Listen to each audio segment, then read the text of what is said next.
Hello दोस्तों, आप सभी का मेरे इस यूट्यूब चैनल एजुकेशनल वे में स्वागत है। इस वीडियो में हम बिहार सक्षमता परीक्षा फेज 2 के बारे में बात करने वाले हैं कि सक्षमता परीक्षा फेज 2 में आप लोगों का कितना मार्क्स कम है तो आप लोगों का रिजल्ट हो जाएगा। जो नॉर्मलाइजेशन किया जाएगा उसमें कितना मार्क्स तक आप लोगों का बढ़ेगा और कितना मार्क्स आप लोगों का आ रहा है तो आप लोगों को अपना फर्स्ट चॉइस यानी आप लोगों का फर्स्ट डिस्ट्रिक्ट मिलने वाला है, वो सब हम इस वीडियो में बात करेंगे। सक्षमता परीक्षा फेज 2 कितना नंबर पर अपना जिला मिलेगा और 23, 24 और 26 अगस्त को जिसका परीक्षा हुआ था उन सभी का नंबर बढ़ेगा। हाँ दोस्तों, ये जो नॉर्मलाइजेशन किया जाएगा उसमें 23, 24 और 26 अगस्त को जिन लोगों का एग्जाम हुआ था उन सभी का मार्क्स बढ़ने वाला है। रिजल्ट कब तक आएगा उस पर भी हम बात करने वाले हैं कि सक्षमता परीक्षा फेज 2 का रिजल्ट कब जारी किया जाएगा। इसलिए अगर आप सक्षमता परीक्षा का एग्जाम दिए हो तो ये वीडियो आपके लिए बहुत ही महत्वपूर्ण होने वाला है।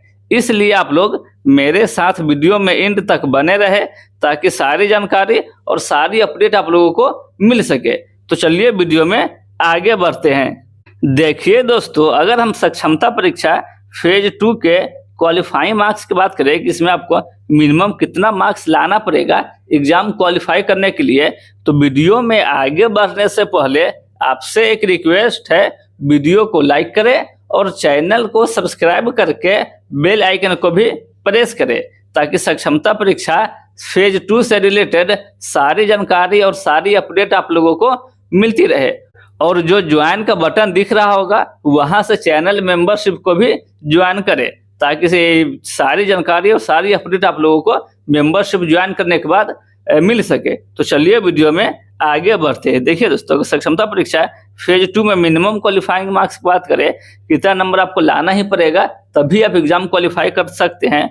तो जैसा कि आपको पता होगा ये जो एग्जाम लिया गया था उसमें टोटल 150 प्रश्न पूछे गए हैं और इसी 150 प्रश्न पे आप लोगों का रिजल्ट तैयार किया जाएगा, जिसमें जनरल कैटेगरी को 60 मार्क्स लाना पड़ेगा। अगर आप लोगों का 60 नंबर आंसर के अनुसार आ रहा है तभी आप लोग एग्जाम क्वालिफाई कर सकते हो। और जिसका मार्क्स कम है, जिन लोगों का जैसे जनरल कैटेगरी में जिन लोगों का मार्क्स 60 नंबर से कम है उन लोगों का नंबर बढ़ेगा, नॉर्मलाइजेशन किया जाएगा तो उन सभी लोगों का मार्क्स बढ़ेगा। हम आगे बात करने वाले हैं कि कितना नंबर कम है तो आप लोगों का रिजल्ट हो जाएगा। चलिए पहले हम देख लेते हैं। यानी ये 60 मार्क्स आपको लाना पड़ेगा जिसमें 40% आपको लाना पड़ेगा। यानी 150 का 40% अगर आप नंबर लाते हैं तो आप एग्जाम क्वालिफाई कर लेंगे। वहीं अगर बीसी कैटेगरी की बात करें तो इसमें आपको 55 मार्क्स तक लाना पड़ेगा। 54.75 मार्क्स लाना पड़ेगा एग्जाम क्वालिफाई करने के लिए। वह ईबीसी कैटेगरी का 51 मार्क्स पर आप लोगों को क्वालिफाई किया जाएगा। वही अगर आगे बात करें तो ईबीसी कैटेगरी में 51 मार्क्स और एससी कैटेगरी को 48 नंबर लाना पड़ेगा। एसटी कैटेगरी को भी 48 मार्क्स लाना पड़ेगा एग्जाम क्वालिफाई करने के लिए। वही फीमेल कैंडिडेट को भी 48 मार्क्स लाना पड़ेगा, चाहे आप किसी भी कैटेगरी से हैं। अगर आप फीमेल कैंडिडेट है और अगर आप जनरल ईबीसी एससी एसटी किसी भी कैटेगरी से है तो आपको 48 मार्क्स लाना पड़ेगा। यानी 32% मार्क्स अगर आप लोगों का आ रहा है तभी आप लोग एग्जाम क्वालिफाई कर सकते हैं। वही अगर बात करें इसका जो नॉर्मलाइजेशन किया जाएगा उसमें कितना नंबर आप लोगों का बढ़ेगा, तो देखिए दोस्तों, ये जो नॉर्मलाइजेशन का मामला है, ये नॉर्मलाइजेशन जो किया जाएगा ये उस आधार पर किया जाता है जैसे किसी शिफ्ट में अगर हार्ड प्रश्न पूछा गया तो उसके आधार पर है कि जो शिफ्ट में हार्ड प्रश्न पूछा गया है उस हार्ड प्रश्न वाला शिफ्ट को मार्क्स बढ़ता है। जैसे अगर हम 23, 24, 26 की बात करें, 23, 24 और 26 की बात करें तो अगर हम मान के चलते हैं कि 23 में हार्ड प्रश्न पूछा गया था, 23 का जो एग्जाम लिया गया था उसमें हार्ड प्रश्न पूछा गया था, 23 को हार्ड प्रश्न पूछा गया था, 24 को अगर मान के चलते हैं कि 24 में जो प्रश्न पूछा गया था वो नॉर्मल प्रश्न पूछा गया था, मॉडरेट प्रश्न था, और 26 को जो प्रश्न पूछा गया था वो हल्का प्रश्न था। तो इस आधार पर आप लोगों का एवरेज निकाला जाएगा, 23, 24 और 26 का एवरेज मार्क्स निकाला जाएगा। और जिस लोगों का एवरेज मार्क्स कम है उन लोगों का मार्क्स एवरेज मार्क्स में ऐड किया जाएगा। और जिन लोगों का नॉर्मल प्रश्न पूछा गया था या हल्का प्रश्न था, जैसे 26 का हल्का प्रश्न था, तो इसका माइनस किया जाएगा ये एवरेज मार्क्स लाने तक के लिए। हालांकि ये मैंने आप लोगों को समझाने के लिए बोला है कि 23 का हार्ड था, 24 का मॉडरेट था और 26 का हल्का प्रश्न था, ऐसा नहीं था। ये मैंने आप लोगों को सिर्फ समझाने के लिए बोला है कि इस तरह से आप लोगों का नॉर्मलाइजेशन किया जाएगा। और इस आधार पर भी किया जाता है। जैसे एक ये भी तरीका है कि जैसे आप लोगों ने मान लेते 23 तारीख को आप लोगों का एग्जाम था, जिसमें 2 दोस्त ने एग्जाम दिया है 23 तारीख को, ठीक, जिसमें एक ए और एक बी ने एग्जाम दिया है 23 तारीख को। और ए और बी दोनों ने जैसे 150 प्रश्न पूछा है, तो इसमें दोनों ने ए और बी दोनों ने 100 प्रश्न बना के आया है। ए ने भी 100 प्रश्न बनाया है और बी ने भी 100 प्रश्न बनाया है। बट इसमें यह होता है कि ए का जो मार्क्स है वो ज़्यादा आ जाता है। जैसे ए का मार्क्स 115 तक आ जाएगा और बी ने जो प्रश्न बनाया है 100, इसका 100 प्रश्न ही रह जाएगा। इसका जो मार्क्स दिया जाएगा वो 100 नंबर ही दिया जाएगा। तो ये किस आधार पर किया जाता है? तो देखिए दोस्तों, जैसे 150 प्रश्न पूछा गया है, तो मान लेते हैं कि 150 प्रश्न में 30 ऐसे प्रश्न थे, 150 में 30 ऐसे प्रश्न थे जो हार्ड लेवल के थे, 30 प्रश्न हार्ड थे और बाकी जो 120 प्रश्न थे वो नॉर्मल प्रश्न थे। वो नॉर्मल प्रश्न थे। नॉर्मल मतलब 120 जो प्रश्न थे उसके अधिकतर ऐसे टीचर थे जो 120 प्रश्न जो नॉर्मल वाला थे इन्हीं को बनाया, ये हार्ड वाले 30 प्रश्न को नहीं बनाया।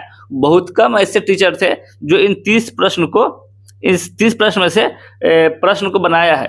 उस आधार पर भी ए का मार्क्स बढ़ेगा और बी का मार्क्स उतना का उतना ही रह गया। हालांकि दोनों ने 100 प्रश्न बनाए हैं, बट बी ने जो 100 प्रश्न बनाए हैं वो इसमें से प्रश्न बनाए हैं और ए ने जो प्रश्न बनाए हैं वो इसमें से तो नॉर्मल प्रश्न में से प्रश्न बनाए ही है। और 30 जो हार्ड प्रश्न थे जिसे बहुत कम टीचर ने बनाए हैं उसमें से भी उन्होंने कुछ प्रश्न बनाए हैं, जिसकी वजह से उनका मार्क्स बढ़ गया है। अगर आपने इस 30 प्रश्न में से प्रश्न बनाया है तो इस आधार पर भी आप लोगों का नॉर्मलाइजेशन किया जाएगा और मार्क्स बढ़ेगा।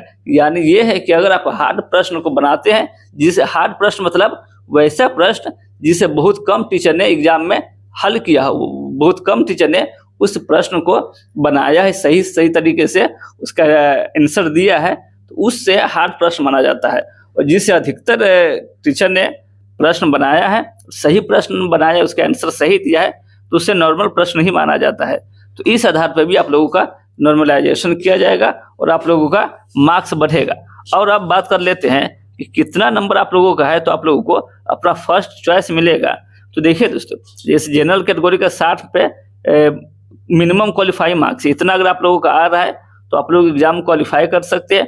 और जो आप लोगों को अपना फर्स्ट चॉइस मिलेगा, तो वो जैसे मान लेते हैं कि अगर आप वैशाली को अगर आपने फर्स्ट चॉइस चुना है, तो इसमें वैशाली में अगर 2000 सीट खाली है, 2000 टीचरों का वैशाली में पोस्टिंग करवाना है, तो इस आधार पर भी किया जाता है कि अगर 2000 सीट है और वैशाली को 4000 टीचर ने अपना फर्स्ट चॉइस चुना है, तो इसमें जो 2000 का सबसे हाई नंबर रहेगा उसे अपना फर्स्ट डिस्ट्रिक्ट यानी वैशाली मिल जाएगा। बाकी जो 2000 टीचर बचे हैं इसे सेकेंड ऑप्शन मिलेगा, क्योंकि सीट 2000 है और 4000 टीचर ने वैशाली को अपना फर्स्ट चॉइस चूज किया है, तो इसमें 2000 को ही मिलेगा। 2000 जो बचे हैं उसे अगला सेकेंड ऑप्शन मिलेगा। जो 2000 को मिलेगा वो जिन 2000 का हाईएस्ट मार्क्स रहेगा उन्हीं 2000 लोगों को अपना फर्स्ट चॉइस मिलेगा। इस तरह से आप लोगों का फर्स्ट चॉइस यानी आपका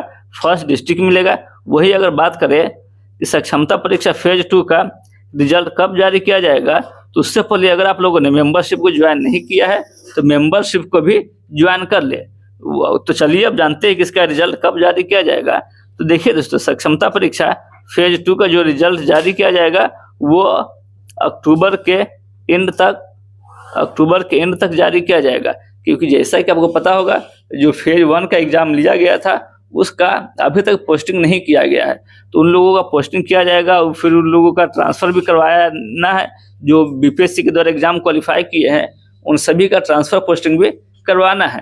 तो हालांकि उन लोगों का समय लगेगा, यानी दिसंबर तक उन लोगों का पोस्टिंग करवाया जाएगा। उससे पहले आप लोगों का ये रिजल्ट जारी किया जाएगा, काउंसलिंग स्टार्ट होगा, क्योंकि आप लोगों का भी जो पोस्टिंग करवाया जाएगा वो बिहार विधानसभा के इलेक्शन से पहले आप लोगों का पोस्टिंग करवा दिया जाएगा।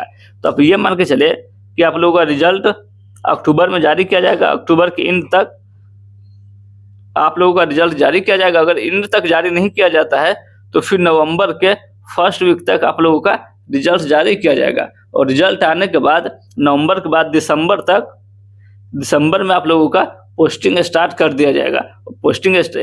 दिसंबर तक आप लोगों का काउंसलिंग स्टार्ट कर दिया जाएगा। सॉरी दोस्तों, पोस्टिंग नहीं, काउंसलिंग स्टार्ट कर दिया जाएगा। रिजल्ट अगर अक्टूबर के एंड में या नवंबर के फर्स्ट वीक में जारी किया जाता है, उसके बाद दिसंबर तक आप लोगों का काउंसलिंग स्टार्ट कर दिया जाएगा। और काउंसलिंग स्टार्ट होने के बाद अगले साल यानी 2025 के जनवरी से फरवरी तक आप लोगों का पोस्टिंग में करवा दिया जाएगा। पोस्टिंग होने के बाद आप लोग विशिष्ट शिक्षक कहलाएंगे। ये है इसका प्रोसेस। अब मान के चलिए कि आप लोगों का रिजल्ट अक्टूबर के एंड में 25 से 30 अक्टूबर तक या फिर नवंबर के फर्स्ट वीक में आप लोगों का रिजल्ट जारी किया जाएगा, जिसे आप इसके ऑफिशियल वेबसाइट से जाकर आप लोग अपना रिजल्ट चेक कर पाएंगे। और आप लोग वीडियो को भी लाइक करके चैनल को सब्सक्राइब कर ले, ताकि सक्षमता परीक्षा फेज 2 का जैसे रिजल्ट जारी किया जाएगा या इस पर कुछ लेटेस्ट अपडेट आएगा तो आपको इस चैनल के माध्यम से बता दिया जाएगा। और चैनल मेंबरशिप को भी ज्वाइन कर ले, ताकि सारी जानकारी और सारी अपडेट आप लोगों को मिल सके। उम्मीद है ये वीडियो आप लोगों को पसंद आया हो, तो वीडियो को लाइक करें और चैनल को सब्सक्राइब करें। फिर मिलते हैं अगली वीडियो में, तब तक के लिए जय हिंद।